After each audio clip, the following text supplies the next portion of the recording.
Let's celebrate your parenting journey bersama The Parent Story Podcast. Yuk kita dengar episode kali ini.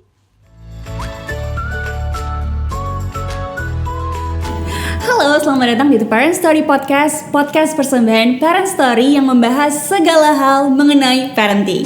Di episode kali ini kita akan membahas mengenai menemukan bahasa cinta yang tepat untuk anak KSD. Apa itu anak KSD? Sudah hadir di studio ada Miss Kurnia Mega Hapsari MPSI selaku psikolog dari PIS. Hai Miss. Halo Miss. Saya panggil Miss nggak apa-apa ya? Nggak apa-apa. Masih muda semua. Oke, jadi hari ini parents, aku Mutiara akan ngobrolin tentang anak KSD. Jadi Miss Nia, apa itu anak KSD? Mungkin ASD itu bagi banyak orang masih agak asing ya kata ASD. Tapi kalau saya bilang misalnya autis gitu, wah orang udah pada tahu. Jadi ASD itu sebenarnya satu term atau sebutan untuk Autism Spectrum Disorder, ya satu kondisi gitu. Nah dulu beberapa tahun yang lalu itu memang sebutannya berbeda. Jadi ada anak dengan kondisi autistik, ada anak dengan kondisi atau individu dengan Asperger kalau tahu ya Asperger. Terus ada yang PDD-NOS gitu ya dan segala macam. Itu menjadi satu payung dengan ASD, Autism Spectrum Disorder. Tapi sekarang semua kita sebutnya ASD, Autism Spectrum Disorder.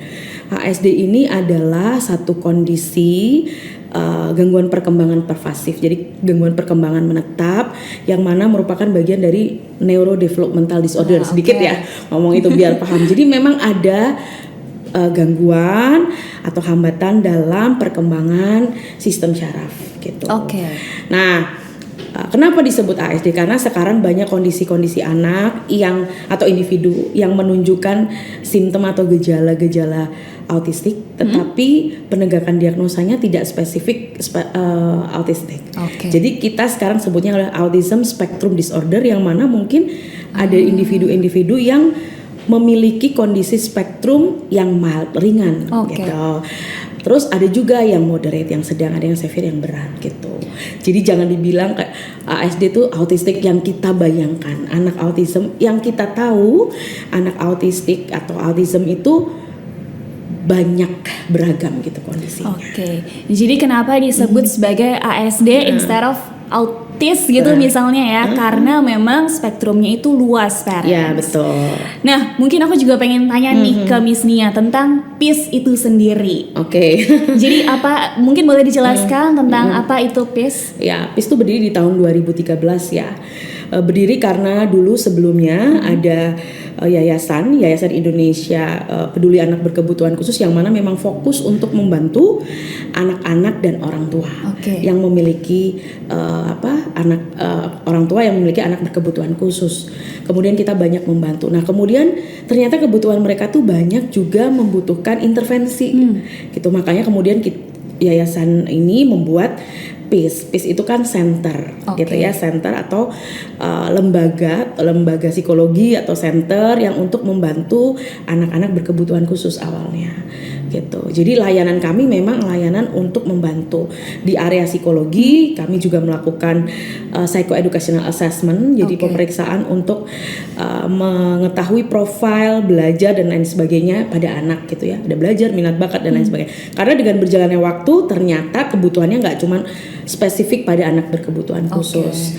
Kemudian sekarang berkembang layanannya sudah ke anak-anak, remaja dan orang tuanya juga. Gitu. Bahkan untuk parent sendiri pun juga bisa ya Miss ya. Karena kami ada konseling. Karena gini, kalau satu keluarga atau orang tua misalnya punya anak berkebutuhan khusus atau nggak usah berkebutuhan khusus deh, kesulitan belajar aja, pasti kita sebagai orang tua itu kan juga mengalami kesulitan. Kadang bukan hanya bagaimana menangani anaknya, tetapi bagaimana secara personal kita nih, secara emosi bisa nggak melewati ini gitu. Nah kadang itu juga kami bantu untuk kita bisa konseling, kita bisa coaching supaya gimana sih untuk bisa membangun emosi yang sehat gitu ya, membangun bagaimana cara untuk menghadapi dan mendampingi anaknya dan melewati kesulitannya gitu. Berarti di sini juga menyediakan support untuk parentsnya juga selain untuk anaknya itu sendiri betul, gitu. betul. Oke, mungkin ini kita kembali lagi ke anak dengan ASD. Oke. Biasanya anak dengan ASD atau Autism Spectrum Disorder biasanya mulai terlihat ketika mereka usia 1-2 tahun, betul ya Miss ya? Iya, jadi begini sih sebenarnya, karena banyak ya, karena kan setiap tahun pastinya kan banyak ilmu berkembang, gitu ya. Memang betul tanda-tanda awal itu bisa dilihat pada saat mereka pun sudah masuk ke usia tumbuh kembang, ya. Meskipun pada kondisi tertentu pendiagnosaannya itu betul-betul harus ditegakkan pada usia yang benar-benar sudah bisa terlihat. Contoh misalnya anak-anak yang masuk di usia sekolah misalnya, kan gini. Jadi ASD ini adalah bagian dari gangguan perkembangan. Nah, namanya kalau gangguan perkembangan berarti kaitannya kan dengan kemampuan tumbuh kembang. Nah, sedangkan gangguan perkembangan itu bukan hanya ASD. Contoh lain misalnya ADHD, ya, atau mungkin intellectual disability, atau bahkan orang-orang atau anak-anak yang dalam kondisi cerdas istimewa seperti gifted itu juga bagiannya. Nah, kenapa sih kadang kita butuh kehati-hatian untuk pendiagnosaannya? Karena bisa jadi yang kita lihat, contoh kan katanya kalau anak ASD itu nggak bisa bicara, telat bicara, tidak merespon gitu ya, sulit berinteraksi gitu. Tapi belum tentu juga, karena kondisi anak ADHD juga begitu gitu. Jadi perlu kehati-hatian. Tapi betul bahwa pada kondisi atau kasus tertentu di usia mereka, awal usia, misalnya awal usia tumbuh kembang, misalnya dari 6 bulan pun, 9 bulan pun, itu sudah bisa terlihat tanda-tandanya. Tapi kembali lagi ya, harus dengan hati-hati karena belum tentu. Kalau misalnya anak kita nih, misal contoh umur 9 tahun, 1 tahun, itu kan mereka sudah mulai 9 tahun, 9 bulan, 9 bulan, 1 tahun, mereka kan sudah mulai merespon ya, udah pasti. Nggak harus 9 bulan deh, 6 bulan kan mereka merespon ya. Kalau ternyata di usia 9 bulan nih, harusnya dia udah merespon lingkungannya, dipanggil dia udah paling tidak melihat dan lain sebagainya. Kok dia belum? Nah, itu bisa menjadi simptom ya, indikasi. Jadi belum merupakan satu gejala yang pasti gitu, enggak, tapi indikasi. Terus misalnya di usia, contoh nih misalnya kan anak itu kan mulai berkomunikasi di usia 2 tahun kan, mulai kelihatan meskipun di usia-usia sebelumnya misal 6 bulan, bla bla bla, 9 bulan, 1 tahun, 1,5 itu sudah mulai terbentuk. Tetapi kenapa biasanya orang tua tuh mengidentifikasi di usia 2 tahun? Karena memang perkembangan bahasa pada saat 2 tahun ke atas itu perkembangannya pesat. Sehingga pada saat kita merasa loh kok anak kita belum bisa bicara ya gitu, atau belum bisa ngomong atau merespon komunikasi di usia 2 tahun, itu pasti orang tua akan, kok beda ya sama yang lain. Jadi mungkin parents rata-rata aware ketika usia segitu ya Miss ya. Padahal di usia sebelumnya harusnya kita sudah bisa mengidentifikasi. I see. Gitu. Jadi kayak kita mendeteksi, kayaknya nih ada keterlambatan gitu. Nah, jadi tadi yang dibilang apakah bisa dideteksi? Bisa saja. Kalau misalnya kita ke dokter tumbuh kembang itu adalah rujukan yang paling sesuai ya. Meskipun saya psikolog, tapi kalau parents misalnya punya baby gitu ya, kenapa sih harus rajin untuk berkonsultasi dengan dokter tumbuh kembang supaya kita bisa tahu gitu ya bagaimana perkembangan anak kita. Kalau misalnya di usia 1,5 nih kok dia belum ada keinginan untuk bermain ya dengan permainan yang sederhana gitu, atau merespon kalau diajak bermain. Nah, itu bisa dikonsultasikan ke dokter tumbuh kembang sehingga kita bisa tahu apakah perkembangannya itu sesuai dengan milestone-nya atau terlambat gitu. Jadi makanya tadi kenapa kok bisa? Bisa, sangat bisa. Tapi ingat, belum tentu saat kita mendeteksi kondisi itu terjadi atau perilaku itu muncul belum tentu anak ini ASD ya. Jadi bisa dilihat gejalanya mungkin ketika usia tumbuh kembang si kecil gitu ya. Betul. Oke, jadi ketika nanti parents sudah melihat gejala atau mungkin symptoms-nya ketika di usia tumbuh kembang, lalu pertanyaannya nih Miss, seperti apa sih treatment atau terapi untuk anak ASD sendiri dan apakah ada tindakan preventif yang bisa dilakukan oleh parents? Oke. Apakah terapi? Jadi gini, kalau kita bicara tentang ASD, problem gangguannya itu kan utamanya itu kan adalah 3. Komunikasi yang mana pasti bicara gitu ya. Kemudian interaksi sosial yang mana itu berinteraksi, bermain dengan teman dan pola permainan atau bagaimana cara bermain dan perilakunya seperti apa. Apakah dia ada menunjukkan perilaku yang rigid, repetitif dan lain sebagainya. Nah, ketiga kemampuan ini sebenarnya ditunjang atau dipengaruhi oleh banyak kemampuan. Gitu. Yang paling utama, contoh kalau misalnya kita nih Miss Mutia ya, Mutia kita ngobrol kan kita kasih kontak mata ngobrol gini. Kontak mata itu kaitannya dengan apa? Kaitannya dengan vestibular, kemampuan keseimbangan kita. Bagaimana itu? Kalau misalnya kondisinya pada anak autistik atau ASD, anak ASD mereka punya kesulitan untuk memberikan kontak mata gitu ya. Jadi berarti kan harus dilatih. Nah, itu apa dengan apa? Salah satu memang beberapa terapi yang bisa digunakan untuk membantu kemampuan anak ASD adalah satu SI atau sensori integrasi atau okupasi. Kemudian speech therapy atau terapi bicara karena kan hambatannya pada kemampuan bicara berkomunikasi gitu ya. Ya, terus kemudian behavior karena mungkin juga di perilakunya ada kesulitan. Nah, terapi-terapi itu memang dibutuhkan. Ini adalah terapi-terapi yang memang dibutuhkan dalam tumbuh kembang anak gitu. Perkembangannya. Tapi nggak selalu anak ASD. Banyak kok anak-anak yang mengalami keterlambatan dalam perkembangan itu juga mendapatkan intervensi. Saya sih lebih senang ngomongnya intervensi karena kalau intervensi itu penanganannya ada 2. Bisa dilakukan oleh orang tua dan sekolah mungkin dan juga bisa dilakukan oleh terapi yang mana itu adalah intervensi keterapian. Nah, jadi terapinya itu ada terapi SI, ada terapi okupasi, ada terapi speech language atau terapi bicara, ada terapi behavior. Terapi itu akan terintegrasi gitu, akan membantu pertumbuhan atau perkembangan dari anak autis. Nah, tadi bilang gimana kita preventif. Apakah ada tindakan preventifnya gitu betul. untuk anak ASD?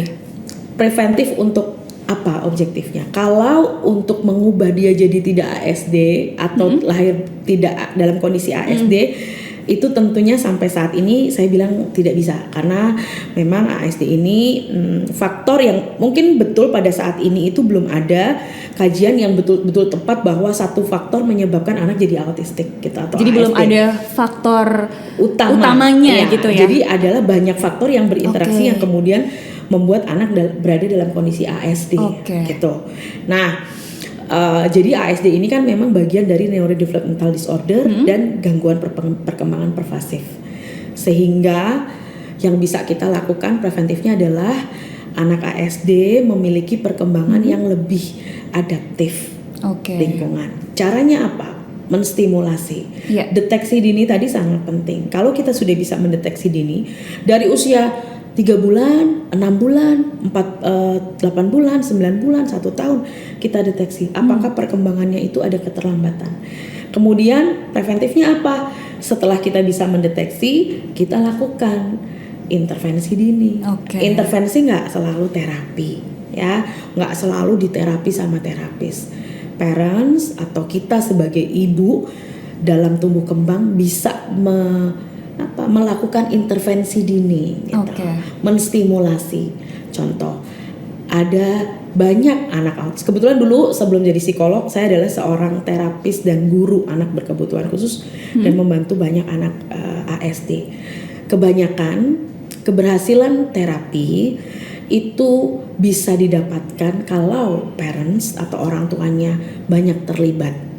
Karena sebenarnya terapis utama dari anak ASD adalah orang tuanya gitu. Jadi terapis utama dari anak ASD adalah orang tuanya sendiri atau parent sendiri gitu ya Miss? Ya, perbandingannya adalah kalau ada 2 anak kondisi ASD, yang satu orang tuanya in charge atau fokus membantu juga dan terlibat, yang satu tidak, progresnya itu akan jauh lebih baik pada orang tua yang terlibat gitu.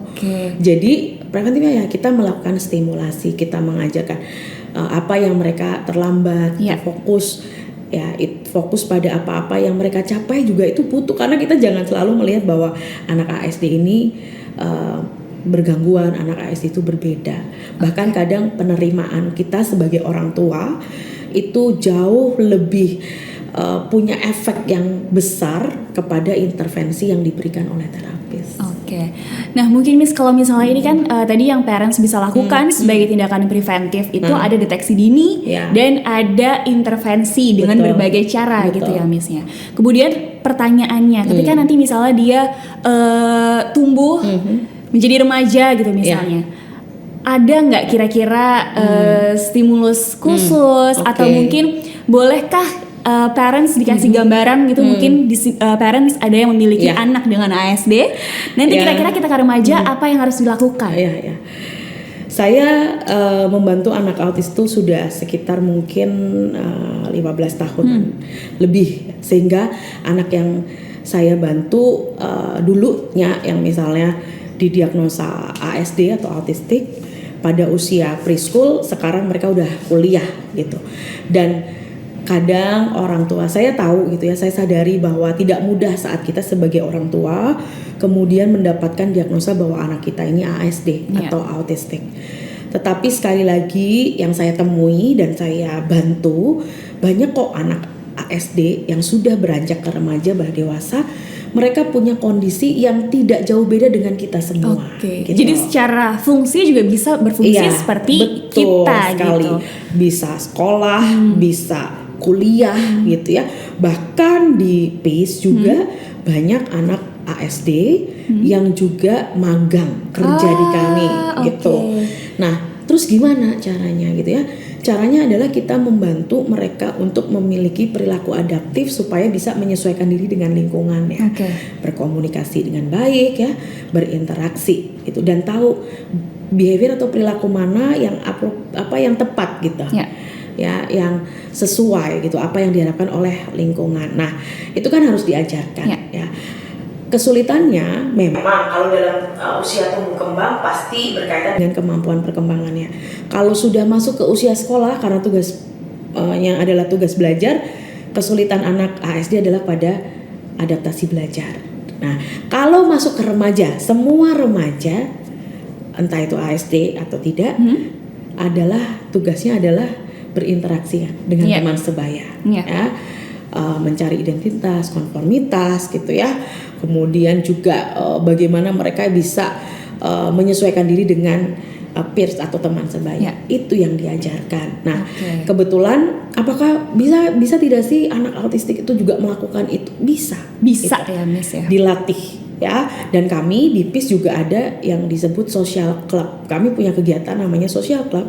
Social club itu adalah kegiatan klub untuk anak-anak ASD dan non ASD yang punya kesulitan dalam berinteraksi. Nggak hanya anak ASD loh yang punya kesulitan untuk bisa berinteraksi dengan teman sebaya. Cara berkomunikasi, cara berperilaku yang tepat di masyarakat itu nggak hanya ASD, dan itu adalah klub di mana anak-anak itu belajar atau diajarkan tadi bagaimana berkomunikasi dengan orang lain, bagaimana cara berteman, bagaimana berperilaku pada saat ada di lingkungan umum gitu ya. Nah, seperti itu. Itu untuk aktivitasnya biasanya di social club itu sendiri seperti apa, Miss? Karena kita mengajarkan keterampilan interaksi yang nanti mereka akan gunakan di masyarakat, maka kegiatannya juga diadakan di tempat-tempat umum. Seperti misalnya di bioskop gitu ya, nonton bareng gitu, kemudian di kafe, ya, kemudian di tempat-tempat umum. Jadi memang diajarkan untuk latihan bagaimana mereka ada di tempat-tempat umum dan berperilaku yang tepat. Jadi bisa lebih adaptif gitu ya, Miss. Betul sekali. Dan mereka diberikan buddies itu kayak seperti teman untuk membantu mereka berinteraksi. Bahkan mungkin kalau ada parents yang memiliki anak ASD merasa nanti dia bisa nggak ya gitu. banyak ya anak-anak yang ikut social club yang tadinya dia hanya asik dengan dirinya sendiri, bahkan dia sekarang udah hafal. Kami punya grup WhatsApp grup yang mana isinya adalah anak-anak ASD yang memang dan non ASD yang mungkin punya kesulitan yang bergabung di social club. Ada anak ASD yang kemudian selalu mengingatkan, halo hari ini kamu ulang tahun ya, happy birthday, dan dia mengingat tanggal ulang tahun temannya dan mengucapkan selamat di dalam grup. Dan ini anak ASD. Bayangkan, yang kita pikir anak autistik kan punya hidup sendiri, nggak peduli sama teman ya, gitu. Bahkan ada anak SD yang kemudian laki-laki ya karena usianya remaja, pastilah kita aja tuh suka ya sama lawan jenis ya, apalagi mereka juga kan sebenarnya sama sebenarnya kita. sama aja kondisinya seperti kita, hanya ada beberapa misalnya kesulitan untuk berkomunikasi, berinteraksi, misalnya tadi ada kontak mata gitu ya Miss ya. Dia bisa mencari nama temannya itu, kemudian dia sering WhatsApp. Oke. Atau mungkin dia suka sama fasilitatornya, karena fasilitatornya kan juga masih muda-muda ya. Dia WhatsApp. Bayangkan, ini anak ASD yang kita pikir nggak mungkin, tapi itu terjadi. Karena apa? Ya karena dilatih. Iya. Karena mungkin bisa jadi terbiasa, jadi lebih adaptif karena tadi ada banyak intervensi. Salah satunya dengan mengikuti social club dari PIS juga ya Miss ya berarti.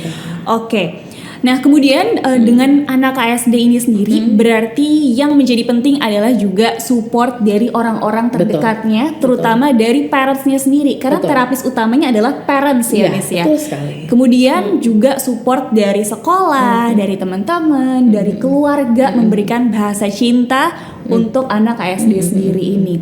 Nah Miss, sekarang aku mau tanya deh, untuk bahasa cinta yang relevan untuk anak ASD ini seperti apa? Apakah butuh treatment khusus terkait bahasa cinta ini sendiri supaya mereka juga bisa merasa dicintai? Jadi gini, kita harus paham bahwa meskipun anak ASD ini termasuk anak berkebutuhan khusus, mereka itu punya kondisi atau punya hal yang sama juga dengan kita. Mereka punya emosi, mereka punya kebutuhan afeksi, itu sama, nggak ada bedanya. Jadi kalau ditanya apakah ada love language spesifik untuk mereka, kan kita tahu love language ada 5 gitu ya. Ada receiving gifts, terus kemudian terus physical touch juga gitu, macam-macam itulah ya. Di setiap love language itu kita bisa berikan kok. Jadi mereka tuh sama kayak kita, tetapi mungkin caranya yang berbeda.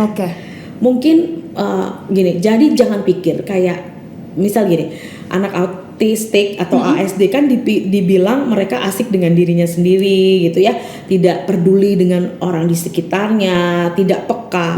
Tidak, mereka itu juga sangat peka. Mereka juga memiliki emosi yang sama dengan kita gitu. Tapi mungkin tidak bisa menunjukkan ekspresi yang sama seperti kita. Jadi mereka juga senang loh dikasih hadiah. Gitu. Tinggal kita lihat hadiah apa sih? Ya mungkin mereka lagi suka apa? Ya, misalnya mereka tuh lagi seneng suka sama apa ya, sekarang anak-anak sekarang kan mungkin kalau udah remaja banyak Labubu misalnya, boneka. Labubu. Mungkin dia umurnya udah 25 tapi dia lagi suka Labubu gitu. Jadi dengan kita, meskipun dia nggak bisa bicara, kita berikan Labubu dan mungkin dia nggak bisa bilang terima kasih, tetapi pemberian kita itu akan berkesan untuk dia. Gitu. Ya, sepengalaman saya dengan banyak anak autistik atau ASD begitu. Lalu cuman kita bilang, kamu hari ini cakep banget gitu ya. Meskipun dia cuman ngomongnya hanya satu arah aja, tapi itu membuat dia happy gitu. Jadi kalau ditanya love language-nya apa? Semua love language itu juga bisa kita berikan. Gitu. Berarti kalau tergantung bagaimana kita menyampaikannya. Berarti kalau misalnya love language yang biasanya kita kenal itu kan ada 5 ya, misalnya mulai dari words of affirmation, quality time, ada receiving gifts, ada physical touch, dan masih banyak lagi gitu ya love language yang kita tahu. Berarti untuk anak ASD ini juga treatmentnya pun sama ya untuk love language ini. Sama, contoh. Tetapi kita harus perhatikan. Contoh misalnya physical touch, kan itu kan berarti ada individu atau kita yang merasa disayang kalau kita tuh disentuh gitu, dipeluk gitu kan. Tetapi memang beberapa anak ASD itu kan punya sensitivitas gitu. Yang utama memang sensitivitas dari sensori itu kebanyakan misalnya taktil, sentuhan, rabaan, auditory ya, Nah kadang kita harus tahu kalau anak ASD memang punya sensitivitas di taktil, maka physical touch kayaknya nggak terlalu disukai oleh mereka. Oke. Tapi ada juga loh anak ASD yang hyposensitif, itu berarti dia yang seneng banget dipeluk, suka nabrak-nabrak badan gitu kan.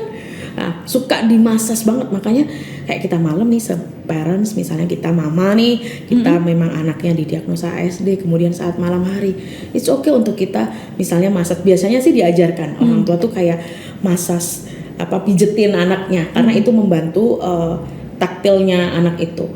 Meskipun itu sebagai kewajiban ya untuk menstimulasi sensori, tapi itu juga bisa bentuk dari love language itu sendiri. Nah, terus Miss, gimana caranya parents atau mungkin support system dari anak ASD sendiri ini tahu bahwa itu memang love language yang dibutuhkan oleh si anak? Ya, sepengalaman saya ya bersama-sama anak-anak ASD itu memang ekspresi mereka itu terlihat kalau mereka itu seneng gitu. Kita kalau jadi gini, bagaimana kita bisa melihat, kita harus peka dan cermat untuk melihat, mengamati ekspresinya. Memang sulit, tetapi contoh kalau misalnya dia disentuh, dia kayak berarti kan dia nggak suka. Terus misalnya yang penting gini sih, intinya adalah kita harus bisa memberikan love language itu, actionnya itu adalah dengan intensitas yang sesuai. Contoh, dia kan paling misalnya dia udah bisa berkomunikasi sederhana, dia berinteraksi juga sederhana. Misal kita bilang, hari ini kamu cantik sekali gitu ya. Mungkin itu buat dia kayak kita ngerasa dia kok kayaknya nggak bilang iya gitu, tapi itu sudah bisa dipahami. Tapi dengan kalimat yang sederhana, jangan terlalu kamu kok ini sih cantik banget sih hari ini, kamu bla bla bla bla. Itu juga dia nggak paham. Jadi dengan bahasa yang sederhana. Betul. Ya, kalau hadiah tadi kan sesuatu yang dia suka, apalagi anak ASD biasanya obsesif pada sesuatu hal. Misal contoh kipas angin gitu, atau apalah blocks atau mobil. Kadang dengan kita berikan mungkin dia nggak bisa merespon. Kalau kita kan misalnya kita dikasih sesuatu yang kita suka, kita akan wah makasih ya gitu Mungkin dia cuman tapi itu sebenarnya buat dia adalah sesuatu yang berarti juga gitu ya. Betul. Jadi kita harus lihat tergantung dari kondisi anaknya. Tapi kalau ditanya mana yang lebih efektif nih, semua love language itu sama gitu ya. Jadi jangan kita merasa bahwa dia special need. Anak ASD itu berbeda, tidak. mereka punya emosi dan perasaan yang sama. Jadi itu tidak menjadi batasan buat parents dan juga mungkin buat support system sekitarnya untuk memberikan bahasa cinta yang diperlukan. Gitu ya. Jadi bukan karena dia anak ASD terus jadi mungkin jadi ya udah dia juga nggak ngerti ketika misalnya dikasih hadiah, jadi ya udah gitu. Betul. Jadi kadang kan kita merasa ya anak kita ASD, terus mungkin dia nggak diajak ngomong juga nggak bisa ngomong, toh dia juga nggak dengar. Salah ya. Kadang kita kemudian karena frustasi, karena mungkin stres banget gitu ya, mungkin kita berkata-kata kurang tepat atau berkata-kata kasar, meskipun dia nggak seperti anak yang lain yang bisa melawan, tapi mereka menangkap, mereka merasakan. Dan banyak kasus yang saya tangani anak ASD non-verbal, anak ASD yang tidak bicara. Mereka punya kondisi trauma yang datang untuk dibantu, itu mereka istilahnya di verbal abuse. Dia nggak bisa ngomong loh, tapi kemudian dia merasakan, dia paham dan dia tunjukkan dengan perilaku. Hanya bisa dia tunjukkan dengan perilaku karena dia tidak bisa bicara. Dengan apa dia bisa ngomong? Nggak bisa ya, dengan perilaku. Menyakiti diri, pukul orang di sekitarnya, gigit-gigit karena dia juga frustasi. Gitu. Mungkin berarti parents anak ASD itu juga sama halnya dengan kita, memiliki emosi yang sama. Jadi bukan berarti misalnya ketika anak ASD tidak bisa berkomunikasi sama seperti kita, bukan berarti dia tidak menangkap emosi kita. Betul sekali. Nah Miss, kemudian terkait dengan bahasa cinta ini sendiri, ada nggak sih metode khusus dari yang bisa parents lakukan? Mungkin apakah bisa dengan ikut ke terapi atau mungkin bisa seperti apa metode yang bisa parents lakukan untuk mengetahui bahasa cinta yang tepat untuk anak ASD? Ya, jadi sebagai parents kita butuh satu udah pasti belajar ya, cari tahu ilmu-ilmu bagaimana sih kita melakukan komunikasi dengan anak kita. Gak hanya anak AS sih sebenarnya, anak kita kadang suka harus belajar gitu ya. Gimana sih cara berkomunikasi hingga terbangun koneksi gitu. Sebenarnya bagaimanapun kita punya teknik atau metode yang canggih, dasarnya tuh cuma 3. Ini untuk parents yang memiliki anak ASD ataupun anak yang tidak berkebutuhan khusus. Ya, satu itu kita harus membangun rasa aman dulu. Oke. Ya, caranya gimana? Udah pasti kita harus accept, kita harus terima anak kita. Seperti apapun kondisinya. Betul. Apalagi misal nih nggak usah anak ABK special need. Contoh, anak kita 3. Beda-beda nih ya. Personalitinya beda, apalagi anak tengah kan biasanya gitu ya. Tapi parents kadang membandingkan. Enggak accept mereka dengan kelebihan dan mungkin kesulitannya atau mungkin kekurangannya. Itu membuat anak merasa enggak aman. Enggak dapat rasa aman itu enggak sendiri. Diterima. Maka jangan salah kalau kemudian anak kita lebih suka menghabiskan waktu di luar rumah.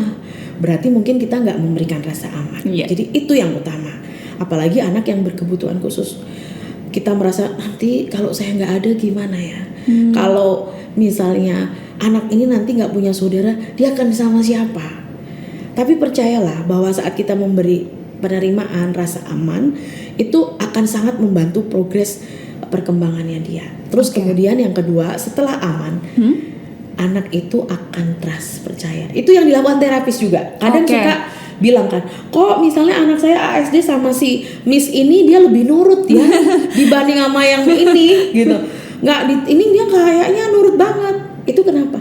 Karena terapisnya atau mungkin orang dewasanya sudah bisa memberikan trustnya, rasa aman muncul, jadi kemudian kan percaya. Ini bisa semua percaya sih, karena ada rasa aman juga. Sama kayak kita juga ya kan, pasti akan gitu. Pasti setelah itu akan percaya. Nah, gampang kalau anak udah percaya, koneksinya itu akan terbangun. Nah, kalau koneksi udah terbangun, kadang kita feeling nggak enak, dia juga feeling nggak enak. Ya, karena secara brain, wah ini jadi ngomong brain ya. Kalau brain, gambarannya gampang adalah gini. Setiap orang tuh punya antena untuk menyalurkan gelombang, gitu. Jadi saat kita tenang, gitu ya, kita terkoneksi dengan dia lagi tantrum nih, parents misal nih ya, anak ASD kan memang lebih cenderung mudah tantrum. Kenapa? Karena dia punya kesulitan untuk berkomunikasi, untuk menjelaskan apa yang dia pengen, yang dia inginkan. Maka dia tantrum, wah marah gitu ya. Nah, kita itu harus tenang. Tekniknya cuma tenang, karena dengan tenang paling tidak emosinya dia bisa lebih tone down gitu ya. Betul. Karena tadi kalau antenanya itu frekuensinya, kita juga ngamuk, marah, dia akan terus jadi lama, sulit untuk bisa membuat dia tenang. Tapi kalau kita sebagai orang dewasa menyalurkan ya gelombang itu tenang itu kan begini ya, dia akan keikut nanti, karena orang dewasa lebih punya pengaruh yang lebih besar dibanding anak. Jadi gelombangnya bisa keikut. Tapi kalau misalnya kitanya juga tantrum, nih anaknya juga begitu kan. Kalau misalnya kita nih parents di rumah lagi stres banget, terus kita marah-marah, anaknya juga biasanya mudah. Betul. Ya, jadi satu, bangun rasa aman, kemudian nanti bangun rasa percaya, trustnya itu akan muncul dan terkoneksi. Apapun tekniknya yang parents latih gitu ya. Itu kalau nggak ada dasar itu akan sulit. Mau kita belajar terapi behavior, mau kita belajar, kalau kita nggak bisa temukan koneksi dengan anak, itu akan sulit. Jadi itu metode yang bisa parents lakukan ya. Ada 3 hal. Betul. Membangun koneksi dengan apa? Membangun koneksi dengan bikin anak jadi lebih trust sama parents. Betul. Bisa bikin trust dengan apa? Dengan memberikan rasa aman. Betul. Jadi semuanya tergabung menjadi satu dalam metode itu ya parents. Berarti Miss, bisa nggak aku bilang ketika misalnya parents di rumah punya anak yang baru didiagnosa dengan ASD gitu, bisa nggak dibilang bahwa hal pertama yang mungkin parents bisa lakukan adalah menemukan bahasa cinta yang tepat untuk anaknya? Betul. Salah satunya adalah bagaimana kita bisa membangun koneksi dengan anak. Nah, salah satunya adalah kita tahu bahasa cinta. Bahasa cinta itu kan seperti ini. membuat anak kemudian merasa dicintai. Sebenarnya kebutuhan anak ASD atau tidak kan diterima, disayangi dan dicintai kan. Nah, itu yang dibangun. Maka bahasa cinta itu, bahasa kasih, bahasa cinta itu bisa kita lakukan untuk apa? Untuk kita membangun koneksi dengan anak. Saat sudah terkoneksi, itu segala sesuatu akan lebih mudah. Baik untuk anak kita yang mungkin ASD atau yang tidak ASD, dan kita sendiri sebagai parents gitu. Iya. Oke. Kemudian Miss, ini kan kalau misalnya nih dari parentsnya sendiri sudah punya koneksi dengan anaknya gitu. Kemudian bagaimana cara parents atau cara mereka yang memiliki anak dengan ASD untuk melibatkan anggota keluarga lain atau orang-orang yang juga ada di keseharian anak dengan ASD ini untuk bisa memberikan bahasa cinta yang dibutuhkan? Ya, satu, kalau kita ada di keluarga, paling gampang itu kita memberikan contoh. Ya. Kalau kita tidak melakukan itu, kemudian kita menuntut lingkungan melakukan itu, tentu akan sulit. Jadi bantu contohkan bagaimana sih accept atau terima anak itu, ya. Bagaimana mengasihi anak itu. Nah, maka nanti lingkungan akan juga melakukan hal yang sama. Tapi kalau misalnya nih, kita punya 3 anak, yang satu ASD, terus kita stres, frustasi, kita gak tahu harus gimana, kita marah, kita dan bla bla bla. Terus anak yang lain lihat, dia akan melakukan hal yang sama. Gitu. Tapi kalau kita mencintai, mengasihi, mencontohkan apa kebutuhan tadi, mungkin dicontohin love language-nya. Gimana sih cara kalau kita ngasih misalnya servis layanan ke dia, bantu dia gitu. Bagaimana cara kita ngomong ke dia? Bagaimana kita memberikan pujian? Bisa, wah, pinter banget kamu udah naruh sendoknya. Padahal hanya naruh sendok di dalam piring misalnya, atau di tempat cuci piring. Tapi dengan cara seperti itu, anak kita yang lain atau pasangan hidup kita akan lihat, oh begini ya cara mentreatment dia, begini ya cara membantu anak ini. Gitu. Jadi harus dicontohkan. Jadi mungkin nanti ketika parents sudah bisa mencontohkan atau bisa melakukan bahasa cinta itu untuk anak dengan ASD, jadi mungkin nanti lingkungan sekitarnya akan mirroring gitu ya Miss ya. Kemudian kalau misalnya parents yang memiliki anak dengan ASD, bagaimana cara parents untuk bisa mendapatkan informasi dari sesama parents lainnya juga yang memiliki anak dengan ASD juga? Jadi sebenarnya kalau ternyata kemudian kita ini bukan satu bencana musibah ya, tapi ini sebenarnya sebuah berkah karena tidak semua parents itu dititipkan anak yang menjadi kunci surga kita nanti gitu ya, apapun kondisinya, nggak semua, karena Tuhan tahu mana umatnya nih yang bisa gitu ya, yang sanggup untuk melewati ini, dan ini bisa menjadi waktu untuk kita itu bisa memberikan yang terbaik untuk titipan Tuhan, karena kan nggak semua orang tua juga punya anak diberi kepercayaan untuk punya anak loh gitu. Jadi maka kita sebenarnya kalau misalnya kita punya anak yang special need gitu ya, mau dia ASD, mau dia mungkin dalam kondisi lain misalnya ADHD ya, sekarang lagi banyak kan ADHD, mungkin juga depresi dan lain sebagainya, maka kita butuh support system. Salah satu adalah komunitas. Kalau kita pengen tahu ya, komunitas apa yang bisa ikutin adalah komunitas orang tua yang memiliki anak dengan kondisi yang sama. Jadi mungkin berasa punya support group gitu ya. Dan informasi-informasi yang kadang kita nggak bisa tahu atau nggak bisa dapatkan. Dan terkadang nih ya, banyak hal yang kemudian saat kita ikut komunitas kita akan merasa sangat bersyukur dengan kondisi anak kita. Karena kita bisa saja ketemu dengan orang tua yang anaknya jauh lebih sulit, gitu. Jadi untuk kita ikut komunitas, kita belajar gitu ya. Tetapi ya jangan semuanya langsung ditelan mentah-mentah juga. Kita juga harus mau belajar dan memilah mana sih yang cocok untuk kita ya. atau yang tidak, karena nggak bisa disamain semua. Tetapi paling tidak dengan kita punya komunitas, kita punya teman-teman ibu-ibu gitu ya, yang punya perjuangan yang sama, betul, gitu ya, itu kita akan merasa bahwa oh kita punya teman gitu. Oke. Kemudian nih Miss, pertanyaan selanjutnya dan mungkin pertanyaan terakhir juga untuk di episode kali ini. Jadi ketika misalnya anak didiagnosa dengan ASD, mungkin bukan hal yang mudah juga untuk parents hadapi. Mungkin dari Miss Nia ada nggak sih kira-kira tips atau mungkin pesan yang tepat yang mungkin bisa disampaikan untuk parents ketika anaknya didiagnosa dengan ASD? Ya, mungkin tadi dalam bincang-bincang kita nih banyak ya sudah beberapa hal yang mungkin butuh yang bisa parents pahami atau dapatkan ya gimana kalau misalnya punya anak ASD. Tapi yang satu pasti pertama kali harus accept dulu, terima dulu ya.